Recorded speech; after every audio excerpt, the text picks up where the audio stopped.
ஆனா கடைசியில அந்த உறவையோ அல்லது அந்த நபரோட நட்பையோ இழந்துட்டோமேன்னு ஃபீல் பண்ணிருக்கீங்களா? இது நம்மள பல பேருக்கு நடக்கிற ஒரு சாதாரண விஷயம்தான். கண்டிப்பா. இன்னைக்கு நாம அலச போற தலைப்பு, உங்க அன்றாட வாழ்க்கைய, குறிப்பா நீங்க மத்தவங்கள கையாளும் விதத்த முற்றிலுமாக மாற்றி அமைக்க போகுது. இன்னைக்கு நம்ம கைவசம் இருக்கிற ஆதாரங்கள் என்ன தெரியுமா? மனித உறவுகள், அதாவது விவாதங்களை கையாளுவது, அப்புறம் முரண்பாடுகளை சாதுரியமாக எதிர்கொள்வது பத்தின காலத்தால் அழியாத சில குறிப்புகளின் தொகுப்பு. குறிப்பா சொல்லணும்னா, டேல் கார்னெகியோட புகழ்பெற்ற கொள்கைகள்ல இருந்து எடுக்கப்பட்ட தகவல்கள். ஆ இது ரொம்ப முக்கியமான ஒரு சோர்ஸ் மெட்டீரியல். ஆமா. நீங்கள் ஒரு முக்கியமான ஆஃபீஸ் மீட்டிங்கிற்கு தயாராகும் போதோ அல்லது உங்க குடும்பத்தினர் நண்பர்கள் கிட்ட தேவையில்லாத வாக்குவாதங்களை தவிர்க்க நினைக்கும் போதோ இந்த தகவல்கள் உங்களை எப்படி ஒரு சிறந்த பக்குவமான நபராக மாற்றும் அப்படிங்கிறத தான் இன்னைக்கு நம்ம பார்க்க போறோம். சரி, இதை கொஞ்சம் விரிவா அலசுவோம். மனிதர்கள் ஏன் எப்ப பார்த்தாலும் விவாதிக்க தயாரா இருக்கிறாங்க? விவாதத்துல ஜெயிப்பது அவ்வளோ முக்கியமா என்ன? இது மனித இயல்போட மிக ஆழமான ஒரு உளவியல் சிக்கல் அப்படின்னு சொல்லலாம். இதை நாம ஈகோ டிஃபென்ஸ், அதாவது அகந்தையை தற்காத்துக்கிற மனநிலைன்னு சொல்லலாம்.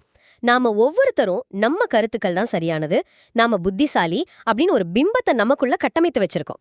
யாராவது ஒருத்தர் நீங்க சொல்றது தப்பு அப்படின்னு சொல்லும்போது மூளையில உள்ள அமிக்டாலா அப்படிங்கிற பகுதி இத ஒரு சமூக அச்சுறுத்தலா பார்க்குது. ஓ, அப்போ மூளை அது ஒரு பெரிய ஆபத்தா நினைச்சுக்குதா? ஆனா நம்ம கிட்ட சரியான உண்மைகள் இருக்கும்போது அதை எடுத்து சொல்லி விவாதிக்கிறதுல என்ன தவறு இருக்க முடியும்? இங்க ஆச்சரியப்பட வைக்கும் விஷயம் என்னன்னா, தர்க்கமோ உண்மைகளோ விவாதத்துல வேலை செய்யறதே இல்ல. நம்ம மூல தகவல்கள்ல சொல்லப்பட்டிருக்கிற முதல் வாதமே இதுதான். விவாதத்தில் வெற்றி பெற ஒரே வழி அதை தவிர்ப்பதுதான். இதை விளக்க முதலாம் உலகப்போர் முடிந்த காலகட்டத்துல நடந்த ஒரு சுவாரஸ்யமான கதையை பார்ப்போம். சொல்லுங்க. சர் ராஸ் ஸ்மித் அப்படிங்கிற ஆஸ்திரேலியா விமானிக்காக லண்டன்ல ஒரு மிகப்பெரிய விருந்து ஏற்பாடு செய்யப்பட்டிருந்தது. அவர் 30 நாட்கள்ல உலகத்தின் பாதியை விமானத்துல சுற்றி சாதனை படைத்திருந்தார். அந்த விருந்துல இந்த சம்பவத்தை எழுதிய ஆசிரியருக்கு பக்கத்துல உட்கார்ந்திருந்த ஒருத்தர், நமது முடிவுகளை வடிவமைக்கும் ஒரு தெய்வீக சக்தி இருக்கிறது அப்படிங்கிற அர்த்தம் வர்ற மாதிரி ஒரு மேற்கோளை கூறினார். அந்த மேற்கோள் பைபிள்லேந்து எடுக்கப்பட்டது அப்படின்னு அவர் ரொம்ப ஆணித்தரமா சொன்னார். ஆனா அது பைபிள் வாக்கியம் கிடையாது. அது ஷேக்ஸ்பியரோட புகழ்பெற்ற நாடகமான ஹேம்லெட்ல வர்ற வரிகள், சரியா? ஆமா, அதேதான். அந்த விருந்துல இருந்த ஆசிரியருக்கு அது ஷேக்ஸ்பியரோட வரிகள் அப்படிங்கிறது மிக துல்லியமா தெரியும், எந்த சந்தேகமும் இல்ல. தன்னுடைய அறிவை வெளிப்படுத்த நினைத்த அவர் உடனடியாக அந்த நபர் சொல்றது தப்பு அப்படின்னு திருத்த முற்பட்டார். ஆனா அந்த நபரோ இல்லவே இல்ல, இது பைபிள்ல தான் இருக்கு அப்படின்னு பிடிவாதமா வாதிட்டார். நிலைமை கொஞ்சம் டென்ஷன் ஆயிருக்கும். ஆமா, நிலைமை சற்று இறுகத் தொடங்கியது. அப்போ ஆசிரியரோட இடதுபுறம் உட்கார்ந்திருந்த அவரோட பழைய நண்பரான பிராங்க் கேமெண்ட், பல வருடங்கள் ஷேக்ஸ்பியர் இலக்கியங்களை ஆராய்ந்தவர், அவர் அங்க இருந்தார். சரி, அவரிடமே கேட்போம்னு 2 பேருமே பிராங்கிடம் திரும்பினாங்க. பிராங்க் அமைதியாக கேட்டுவிட்டு மேசையின் அடியில ஆசிரியரோட காலை மெதுவா உதைத்துமிட்டு, நீ சொல்வது தவறு, அந்த நபர் சொல்வதுதான் சரி, அது பைபிள்ல தான் உள்ளது அப்படின்னு சொல்லி விவாதத்தை அங்கேயே முடித்து வைத்தார். ஒரு நிமிஷம், பிராங்க் ஒரு ஷேக்ஸ்பியர் நிபுணராச்சே, அவருக்கு உண்மை தெரிந்திருந்தும் ஏன் அந்த நபர் சொன்ன பொய்யா ஆதரிக்கணும்? இதுதான் உளவியல் முதிர்ச்சி. வீடு திரும்பும் வழியில பிராங்க் சொன்ன வார்த்தைகள் மிக முக்கியமானவை. அந்த மேற்கோள் ஷேக்ஸ்பியர் எழுதியதுதான் எனக்கு தெரியும், ஆனா நாம் ஒரு மகிழ்ச்சியான விருந்துல பங்கேற்க வந்திருக்கோம். அங்கே எதற்காக ஒருவரை அவர் தவறு செய்தவர் என்று நிரூபிக்க வேண்டும்? அது உங்களை அவருக்கு பிடிச்சு செய்து விடுமா? அவர் உங்களிடம் கருத்தை கேட்கவில்லை, பின் ஏன் அவரிடம் வாதிட வேண்டும்? ஒருவரை பொது இடத்துல தவறானவர் என நிரூபிப்பது அவரோட கௌரவத்தை புண்படுத்துமே தவிர உங்களுக்கு எந்த நன்மதிப்பை பெற்று தராது அப்படின்னு அவர் விளக்கினார். நீங்க சொல்றத கேட்கும்போது இப்ப நம்ம அன்றாட வாழ்க்கையில நடக்கிற விஷயங்கள் எனக்கு ஞாபகம் வருது. நம்ம ஃபேமிலி வாட்ஸ்அப் குரூப்ல யாராவது ஒரு தவறான தகவலை ஃபார்வர்ட் பண்ணா உடனே நம்ம கூகுள் பண்ணி ஆதாரத்தோட அது தப்புன்னு நிரூபிக்க ட்ரை பண்ணுவோம். ஆமாம், அது நடக்கும். கடைசியில பார்த்தா அந்த நபர் கோபமாகி ஒரு பெரிய குடும்ப சண்டையில போய் முடியும். நம்ம கிட்ட உண்மை இருந்தும் நாம எதிராளியோட சுயமரியாதையை காயப்படுத்திடுறோம். அவர் தன் கருத்தை மாத்திக்க மாட்டார், மாறாக நம்ம மேல அவருக்கு வெறுப்பு தான் வரும். மிகச் சரியான உதாரணம். ஒருவரை அவரோட விருப்பத்திற்கு மாறாக கட்டாயப்படுத்தி ஒப்புக்கொள்ள வச்சா அவர் மனதளவுல தனது பழைய கருத்திலேதான் பிடிவாதமா இருப்பார். இத வணிகத்துல எப்படி பயன்படுத்துவது அப்படிங்கிறதுக்கு பேட்ரிக் ஜே ஓஹேர் என்ற லாரி விற்பனையாளரின் உதாரணத்தை பார்ப்போம். அவர் முதல்ல வாடிக்கையாளர்கள் கிட்ட தொடர்ந்து சண்டையிட்டு கொண்டிருந்தார். யாராவது அவர் விற்கும் லாரிகளை குறை கூறினால் அவருக்கு கோபம் தலைக்கேறும். அப்போ கஸ்டமர் கிட்ட சண்டை போட்டுடுவாரா? ஆமா, வாடிக்கையாளருடன் கடும் விவாதத்துல இறங்கிடுவார். விவாதத்துல அவர் ஜெயிச்சிடுவார், ஆனா அவரால ஒரு லாரிய கூட விற்க முடியல. ஆனா அவர் எப்படி இதை மாத்திக்கிட்டார்? தன்னோட பொருளை குறை சொல்லும்போது அதை சும்மா கேட்டுக்கிட்டு இருந்தா அது வியாபாரத்துக்கு நல்லது இல்லையே. அவர் விவாதிப்பதை நிறுத்திவிட்டு ஆமோதிக்க தொடங்கினார். ஒரு வாடிக்கையாளர் வந்து உங்கள் லாரி சரியில்லை, நான் ஹூசிட் நிறுவனத்தின் லாரியைத்தான் வாங்கப் போகிறேன் அப்படின்னு சொன்னால் பேட்ரிக் உடமே ஆமாம், ஹூசிட் லாரிகள் மிகச்சிறந்தவை, அந்த நிறுவனமும் நல்ல நிறுவனம் அப்படின்னு முழுமையாக ஏற்றுக்கொள்வார். வாடிக்கையாளர் அதை எதிர்பார்க்கவே மாட்டார். ஆமான்னு சொன்ன உடனே விவாதத்திற்கே அங்க இடமே இல்லாம போயிடும். கரெக்ட். வாடிக்கையாளர் வாய் அடைத்துப் போயிடுவார். சூழல் அமைதியானவுடன் பேட்ரிக் மெதுவாக தனது லாரிகளின் சிறப்பம்சங்களை எடுத்துரைக்கத் தொடங்குவார். விவாதிப்பதை நிறுத்தியதால தான் பேட்ரிக் நியூயார்க்கில் உள்ள ஒயிட் மோட்டார் கம்பெனியோட நட்சத்திர விற்பனையாளராக மாற முடிந்தது. இதை நான் இப்படி புரிஞ்சுக்கலாமா? விவாதத்தை தவிர்ப்பது அப்படிங்கிறது தோல்வியை ஒப்புக்கொள்வது கிடையாது. அது எதிராளியோட கோபத்தை நீர்த்து போகச் செய்யும் ஒரு ராஜதந்திரம். இது ஆபீஸ்ல, வியாபாரத்துல மட்டுமில்ல, குடும்பத்திலேயே ரொம்ப முக்கியம்.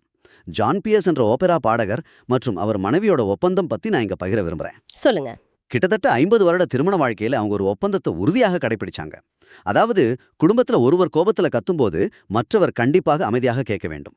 2 பேருமே கத்தினா அங்க எந்த தகவல் பரிமாற்றமும் இருக்காது. வெறும் சத்தமும் எதிர்மறை அதிர்வுகளும் மட்டுமே இருக்கும். தர்க்கத்தை விட உணர்வுகளுக்கு மதிப்பு கொடுக்கும் சிறந்த அணுகுமுறை இது. இதேபோல ஃப்ரெட்ரிக் எஸ். ஃபார்சன்ஸ் என்ற வரி ஆலோசகர் சந்தித்த ஒரு பிடிவாதமான வரி ஆய்வாளரின் கதையும் நம்ம ஆதாரங்கள்ல இருக்கு. ஒரு $9,000 வரியை குறைப்பதற்காக நடந்த விவாதம் அது. ஆய்வாளர் வரியை கட்டியே தீர வேண்டும் என்று மிகவும் பிடிவாதமாக இருந்தார். ஃபார்சன்ஸ் தர்க்க ரீதியாக வாதிட்டு பார்த்தார், எந்த பயனும் இல்லை. விவாதம் தொடர தொடர அந்த அதிகாரி தனது அதிகாரத்தை நிலைநிறுத்த மேலும் பிடிவாதமானார். ஈகோ பிரச்சனை ஆயிடுச்சு. ஆமா, இதை புரிந்து கொண்ட ஃபார்சன்ஸ் விவாதத்தை அப்படியே நிறுத்திவிட்டார். அவர் என்ன செஞ்சார்? அந்த அதிகாரியோட ஈகோக்கு தீனி போட்டார், அப்படிதானே? ஆமா, பார்சன்ஸ் விஷயத்தை மாற்றி அந்த அதிகாரியை பாராட்டத் தொடங்கினார். உங்களுடைய இந்த சவாலான வேலைக்கு முன் என் பிரச்சனை மிகச் சிறியது. நான் புத்தகங்கள்ல இருந்து தான் வரிகளை பற்றி படித்திருக்கிறேன், ஆனால் நீங்களோ களத்தில் அனுபவத்தின் மூலம் கற்றுக்கொண்டிருக்கிறீர்கள் அப்படின்னு ரொம்ப நேர்மையாக பாராட்டினார். அந்த அதிகாரிக்கு தேவையானது தான் முக்கியமானவர் என்ற உணர்வு மட்டும்தான். பார்சன்ஸ் விவாதத்தை நிறுத்தி அதிகாரியோட முக்கியத்துவத்தை உணர்த்திய உடனே அவர் மாறிட்டாரா? ஆமா, அவர் மிகவும் கனிவான ஒரு மனிதராக மாறிவிட்டார். தனது பழைய அனுபவங்களை பற்றி பேசிவிட்டு 3 நாட்கள் கழித்து அந்த $9,000 வரி விலக்கை அப்படியே ஏற்றுக்கொண்டார். இங்கதான் விஷயம் ரொம்ப சுவாரஸ்யமா மாறுது. விவாதங்களை தவிர்ப்பது ஒரு புறம் இருக்க, நீங்க சொல்றது தப்பு அப்படின்னு நேரடியாக முகத்துக்கு நேராக கூறாதிருப்பதின் வலிமை அதைவிட பெரியது. அமெரிக்க உச்சநீதிமன்றத்துல வாதிட்ட மிஸ்டர் எஸ் என்ற இளம் வழக்கறிஞரின் கதையா கேளுங்க. அவர் ஒரு மிக முக்கியமான வழக்குல வாதிட்டு கொண்டிருந்தார். அப்போது ஒரு உச்சநீதிமன்ற நீதிபதி அவரிடம், கடற்படை சட்டத்துல காலவரம்பு 6 வருடங்கள் இல்லையா அப்படின்னு கேட்டார். அது ஒரு ரொம்ப சிக்கலான சட்டம்னு நினைக்கிறேன். ஆமா, அவ்வளவாக யாருக்கும் தெரியாத ஒரு சட்டம். அந்த வழக்கறிஞர் நீதிபதியை பார்த்து நேரடியாக, கணம் நீதிபதி அவர்களே, கடற்படை சட்டத்துல காலவரம்பே கிடையாது அப்படின்னு பட்டுன்னு சொல்லிட்டார். நீதிமன்றமே உறைந்து போயிருக்கும். அது எவ்வளோ பெரிய நீதிபதி! உண்மைதான். அறையின் வெப்பநிலை 0க்கு சென்றது போல ஒரு நிசப்தம் நிலவியது. அந்த வழக்கறிஞர் சொன்னது சட்டப்படி சரிதான். ஆனா ஒரு ஜூம் மீட்டிங்ல உங்க பாஸ் ஒரு சின்ன தப்பு பண்ணும்போது எல்லாருக்கும் முன்னாடி, பாஸ் நீங்க சொல்றது முட்டாள்தனம் அப்படின்னு சொன்னா எப்படி ஃபீல் ஆகும்? அதைவிட மோசம் இது. மிகவும் மதிப்பிற்குரிய ஒருவரை மற்றவர்கள் முன்னிலையில் நீங்கள் தவறு என்று சுட்டிக்காட்டியது மிகப்பெரிய முட்டாள்தனம். அந்த வழக்கறிஞர் வழக்குல வாதிட்டும் அவரால நீதிபதியோட நல்லெண்ணத்தை பெற முடியல. இது ஒரு பரந்த கண்ணோட்டத்தோட தொடர்புபடுத்தி பார்த்தா பல நூற்றாண்டுகளாக உலகத்தின் தலைசிறந்த அறிஞர்கள் இதையேதான் சொல்லியிருக்காங்க.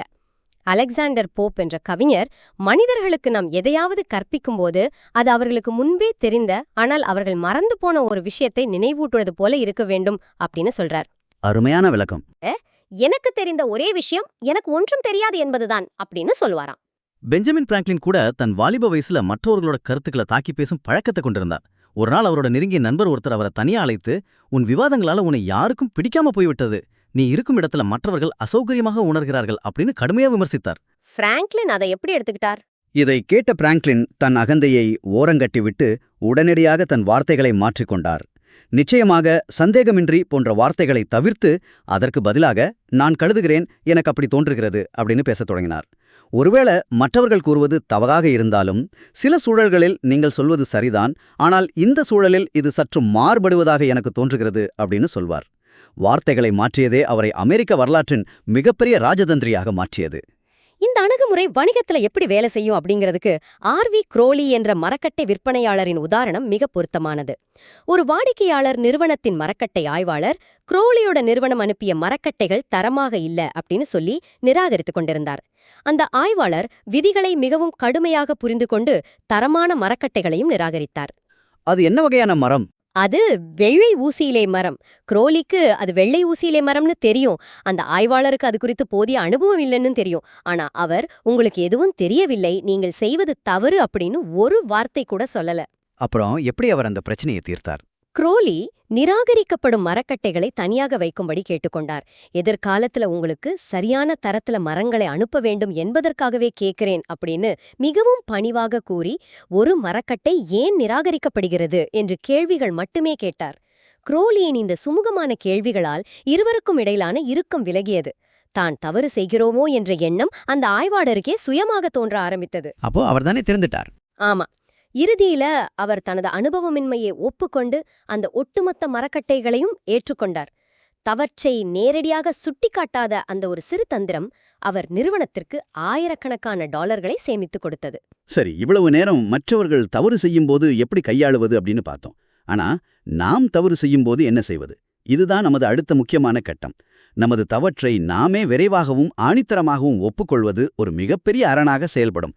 இதைப் பற்றி டேல் கார்னெகியே தனது சொந்த அனுபவம் ஒன்னே பகிர்ந்துள்ளார்.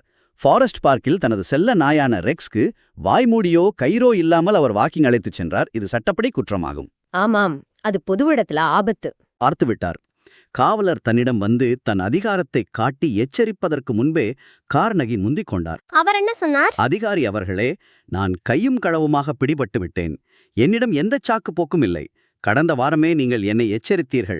நான் செய்தது 100% தவறு அப்படின்னு தன் தவற்றை மிகைப்படுத்தி தானே ஒப்புக்கொண்டார். அந்த இடத்துல அந்த காவலரோட மனநிலை எப்படி மாறி இருக்கும் அப்படின்னு நினைத்து பாருங்க. ஒரு காவலர் தனது அதிகாரத்தை காண்பிக்கவே விரும்புவார். ஆனால் எதிரே இருப்பவர் தன்னைத்தானே தாழ்த்திக் கொண்டு குற்றத்தை ஒப்புக்கொள்ளும்போது அந்த அதிகாரத்தின் தேவை அங்கே இல்லாம போயிடுது. அந்த அதிகாரி, பரவாயில்ல, இவ்வளவு சிறிய நாய் யாருக்கும் தீங்கு செய்யாது, என் கண்ணில் படாமல் அதை பார்த்துக் கொள்ளுங்கள் அப்படின்னு மிக சாதாரணமாக அவரை விட்டுவிட்டார். அது ஒரு மிகப்பெரிய ட்ரிக். தவற்றை நாமே முந்தி ஒப்புக்கொள்வது மற்றவர்களோட கோபத்தை முற்றிலும் நீர்த்துப் போகச் செய்யும் ஒரு மாயாஜாலம். ஃபெர்டினாண்ட் வாரன் என்ற விளம்பரக் கலைஞர் எப்போதும் குறை கண்டுபிடிக்கும் ஒரு வாடிக்கையாளரிடம் இதே உத்தியைத்தான் பயன்படுத்தினார். வாடிக்கையாளர் கோபமாக வாரனை அழைத்தபோது, ஐயா, நீங்கள் சொல்வது முற்றிலும் உண்மை, நான் செய்ததற்கு எந்த மன்னிப்பும் கிடையாது, என்னை நினைத்து நானே வெட்கப்படுகிறேன் அப்படின்னு தன்னைத்தானே கடுமையாக விமர்சித்துக் கொண்டார். வாடிக்கையாளர் அங்கே குறை கண்டுபிடிக்க தயாராக இருந்தார் இல்லையா? ஆமா, ஆனா வாரன் தன்னைத்தானே திட்டிக் கொண்டதால் வாடிக்கையாளரின் கோபம் தணிந்து, இல்ல இது ஒரு சிறிய தவறுதான், பரவாயில்ல அப்படின்னு கூறி அவருக்கு மதிய உணவும் வாங்கி தந்தார். ஆச்சரியமா இருக்கு. வரலாற்றுல கூட இது போல நடந்திருக்கு. அமெரிக்க உள்நாட்டு போரும்போது கெட்டிஸ்பர்க் களத்துல ஜெனரல் ராபர்ட் லீ தலைமையிலான பிக்கெட் படைகள் படுதோல்வி அடைந்தன. இந்த மாபெரும் தோல்விக்கு பிறகு ஜெனரல் லீ தன் கீழ் இருந்த தளபதிகள் மீதோ குதிரைப்படை மீதோ எந்த பழியும் போடல. இது முற்றிலும் என் தவறு, இந்த தோல்விக்கு நானே முழு பொறுப்பு அப்படின்னு தைரியமா ஒப்புக்கொண்டார். அது ஒரு சிறந்த தலைவனுக்கு அழகு. அதே போல மைக்கேல் சியூங் வகுப்புல நடந்த ஒரு சீன குடும்பத்தின் கதையும் நம்ம ஆதாரங்கள்ல இருக்கு. சீன பாரம்பரியத்தின்படி இளையவர்கள் தான் முதலில் வந்து முதியவர்களிடம் மன்னிப்பு கேட்க வேண்டும். ஆனால் ஒரு நடுத்தர வயது தந்தை தனது முந்தைய கால ஓபியம் பழக்கத்தால் மகனை பிரிந்து வாழ்ந்து வந்தார். அவருக்கு தன் பேர குழந்தைகளை பார்க்க வேண்டும் என்ற ஏக்கம் இருந்தது. அவர் அந்த பாரம்பரிய விதியை உடைத்து, என் மகன் என்னை ஒதுக்கி வைத்தது சரிதான், தவறு என்னுடையது, அதை நான் தான் சரி செய்ய வேண்டும் அப்படின்னு கூறி மகனிடம் சென்று மன்னிப்பு கேட்டார். அது ரொம்ப நெகிழ்ச்சியான ஒரு விஷயம். ஆமா, அந்த ஒரு செயல் அவரோட குடும்பத்தை மீண்டும் ஒன்று சேர்த்தது. தவற்றை ஒப்புக்கொள்வது அப்படிங்கிறது கௌரவ பிரச்சனை கிடையாது, அது உறவுகளை மீட்டெடுக்கும் ஒரு பாலம். அருமையாக சொன்னீங்க. இதுவரை விவாதங்களை தவிர்ப்பது, தவற்றை நேரடியாக சுட்டிக்காட்டாதிருப்பது மற்றும் நமது தவற்றை நாமே ஒப்புக்கொள்வது ஆகியவற்றை பார்த்தோம்.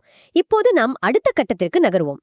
இந்த ஆதாரங்கள்ல என்னை மிகவும் கவர்ந்த பகுதி இதுதான், ஒரு துளி தேனின் மகத்துவம். ரொம்ப சுவாரஸ்யமான தலைப்பு.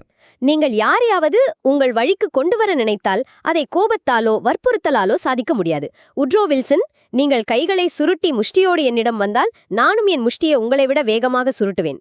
ஆனால் வாருங்கள், நாம் அமர்ந்து பேசுவோம் என்று நீங்கள் அன்பாக அணுகினால் நாம் இருவரும் வெகு தொலைவில் இல்லை என்பதை உணர்வோம் அப்படின்னு கூறினார். ஆஹா, இதற்கெல்லாம் என்ன அர்த்தம்? நாம் ஒருவரை மாற்ற வேண்டுமென்றால் முதலில் நாம் அவர்களோட உண்மையான நண்பர் என்பதை அவர்களுக்கு உணர்த்த வேண்டும், அப்படிதானே? கட்டாயமாக. இதைவிட ஒரு வியக்க வைக்கும் ராஜதந்திரத்தை 1915ல கொலராடோவில் நடந்த மிக மோசமான சுரங்க தொழிலாளர்கள் போராட்டத்துல நம்ம பார்க்கலாம். ஜான் டி ராக்கஃபெல்லர் ஜூனியர் அப்போது அந்த மாகாணத்திலேயே மிகவும் வெறுக்கப்பட்ட நபராக இருந்தார். தொழிலாளர்கள் அதிக ஊதியம் கேட்டு வன்முறையில ஈடுபட்டனர். துப்பாக்கிச்சூடு மரணங்களின் அந்த பகுதியே ஒரு போர்க்களம் போல் இருந்தது. தொழிலாளர்கள் ராக்ஃபெல்லரை ஒரு மரத்துல தூக்கிலிட துடித்துக் கொண்டிருந்தார்கள்னு படிச்சிருக்கேன். ஆமா, அப்படிப்பட்ட ஒரு ஆபத்தான சூழ்நிலையில ராக்கஃபெல்லர் அவர்களை சந்தித்து பேச முடிவெடுத்தார். அந்த நிலைமையில அவர் அங்க போனா கொன்றுக்க மாட்டாங்களா? அவர் எப்படி அந்த வன்முறையை சமாளித்தார்? லாப நஷ்ட கணக்குகளை எடுத்துக்காட்டினாரா? இல்ல, அவர் எந்த தரவுகளையும் காட்டல. மாறாக அவர் பயன்படுத்திய வார்த்தைகள் அனைவரையும் ஆச்சரியத்துல ஆழ்த்தின. நண்பர்களே, பொதுவான நலன்கள் அப்படின்னு அவர் பேசத் தொடங்கினார். அவர் தொழிலாளர்களோட வீடுகளுக்கு சென்று அவர்களுடைய மனைவி, குழந்தைகளை சந்தித்து பேசியதை குறிப்பிட்டு, நாம் இங்க அந்நியர்களாக அல்ல, நண்பர்களாக சந்திக்கிறோம். நமது பொதுவான நலன்களைப் பற்றி விவாதிக்கவே நான் இங்க வந்துள்ளேன் அப்படின்னு மிக கனிவாக பேசினார். அது தொழிலாளர்களை மாத்திருச்சா? ஆமா, கொலைவெறியில் இருந்த மனிதர்களை அவரோட மென்மையான அணுகுமுறை முற்றிலுமாக அமைதிப்படுத்தியது. அவர்கள் எந்த ஊதிய உயர்வு கோரிக்கையும் இல்லாமல் மீண்டும் வேலைக்கு திரும்பினார்கள். இதுதான் அன்பான அணுகுமுறையின் மிகப்பெரிய சக்தி. அவர்களை ஒரு எதிரியாக பார்க்காமல் தன்னுடைய குழுவாக அவர் மாற்றினார். இத கேட்கும்போது எனக்கே ஆச்சரியமா இருக்கு. இதே போல இன்னொரு நிகழ்வு ஒயிட் மோட்டார் கம்பெனியோட தலைவரான ராபர்ட் எஃப் பிளாக் வாழ்க்கையிலும் நடந்திருக்கு.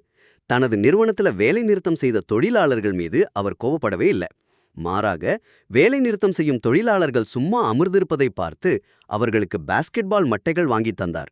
பவுலிங் விளையாட வசதி செய்து கொடுத்தார். இது ரொம்ப புதுமையான ஒரு அணுகுமுறை. முதலாளியின் இந்த எதிர்பாராத அன்பான அணுகுமுறையால் நெகிழ்ந்து போன தொழிலாளர்கள் எந்த வற்புறுத்தலும் இல்லாமல் தாமாகவே துடைப்பங்களை எடுத்து தொழிற்சாலையை சுத்தம் செய்தார்கள். வேலை நிறுத்தம் செய்து கொண்டே தொழிற்சாலையை சுத்தம் செய்த வரலாறு காணாத நிகழ்வு அது. அடுத்த ஒரு வாரத்திற்குள் எந்த மனக்கசப்பும் இல்லாமல் சுமூகமான முறையில் அந்த போராட்டம் முடிவுக்கு வந்தது. இத பெரிய தொழிற்சாலை போராட்டங்கள்ல மட்டுமல்ல, நமது அன்றாட வாழ்க்கையிலும் பயன்படுத்தலாம். ஓஎல் ஸ்ட்ராப் என்ற பொறியாளர் தனது கடுமையான வீட்டு உரிமையாளரிடம் வீட்டின் வாடகையை குறைக்க நினைத்தார். எல்லாரும் அந்த உரிமையாளர் மிகவும் மோசமானவர், யாருக்கும் வாடகையை குறைக்க மாட்டார் என்று கூறியிருந்தார்கள். அவர் எப்படி வாடகையை குறைத்தார்? ஸ்ட்ராப் அவரை நேரில் சந்தித்தபோது வாடகையை பற்றி முதலில் பேசவே இல்லை. அந்த அபார்ட்மெண்ட் எவ்வளவு அழகாக பராமரிக்கப்படுகிறது என்று மனதார புகழ்ந்தார்.